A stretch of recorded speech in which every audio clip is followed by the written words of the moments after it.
La consigne des autorités, rester chez soi. Mais avec la montée des eaux, certains n'ont pas eu d'autre choix que de tout abandonner. Emballés de quoi tenir quelques jours, sans savoir quand il sera possible de rentrer. Je ne vivais pas dans un appartement en étage, mais je vis au premier. J'ai perdu tous mes meubles, j'ai perdu tout ce que j'avais. En bateau, pneumatique, hydroglisseur, la navette des secours est incessante. Tout est bon pour évacuer, même une glacière pour les chiens. Plus au sud, à Victoria, le niveau d'eau a baissé, mais l'électricité est coupée. Et ironie de la situation, les habitants n'ont plus d'eau potable. La seule eau que nous avons, nous devons aller la chercher nous-mêmes, en la collectant lorsqu'il pleut, pour tirer la chasse d'eau et ce genre de choses.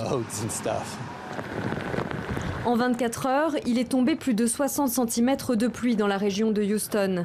Et ce n'est pas terminé, la tempête Harvey stagne au-dessus du Texas.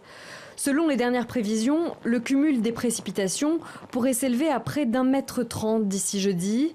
Des avis de tornades et d'inondations soudaines ont été émis. Les autorités restent en alerte. Il va peut-être y avoir une accalmie. Nous pensons que les pluies vont faiblir un peu dans la journée, mais ensuite il risque de pleuvoir encore plus.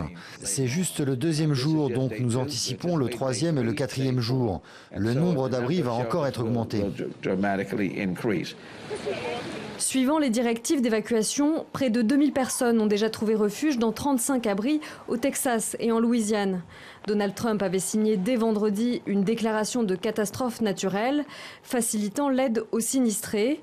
Il se rendra mardi au Texas.